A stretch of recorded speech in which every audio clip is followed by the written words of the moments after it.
আপনারা জানেন এই পৃথিবীতে বীর পুরুষের মৃত্যু হয় একবার, আর ভীরু যারা কাপুরুষ তাদের মৃত্যু হয় বারবার। কথা বলেন ঠিক না? আমরা দুনিয়াতে বাঁচতে চাই বীর পুরুষ হিসাবে, কাপুরুষ হিসাবে নয়। কথা বলেন। 1000 বছর বিড়ালের জীবন নিয়ে বাঁচাচ্ছে বাঘ অথবা সিংহ হয়ে 1 সেকেন্ড অথবা হাফ মিনিট অথবা 1 মিনিট বাঁচা অনেক ভালো। জোরে বলেন কথা ঠিক না? আরো আওয়াজ দিয়ে বলেন কথা ঠিক না? এই জন্য বলছিলাম আমার মায়েরা, আব্দুর রহমান বিন আউফ বলতেছে, ভাই যান আমি একটা পরীক্ষা তোমার করব। আমার ছাগল ছানাগুলো পাহাড়ে খায়। কি খায়?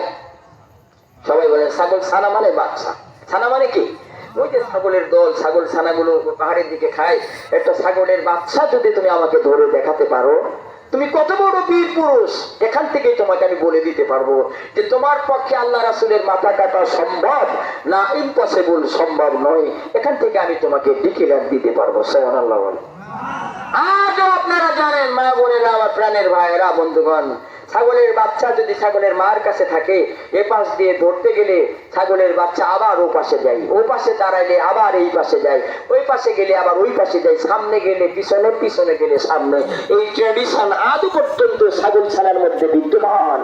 কথা বলেন ঠিক কিনা? তখন 10টার সময় ছাগলের বাচ্চা ধরতে গিয়েছে, দুপুর গড়িয়ে আসর হয়ে গেল। আমিরুল মুমিনিন তো মুসলমান হন নাই, শরীরটা বড় লাল হয়ে গেল।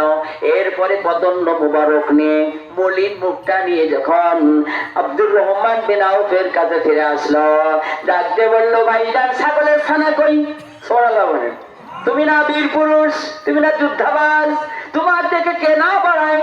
এই মক্কা নগরীতে যত যুবক আছে সবাই তো তোমারে ভয় পায়। ও ভাই আমার, ছাগল ছানা তুমি ধরতে পারো না। জোরে বলেন সুবহানাল্লাহ। আর মনের মধ্যে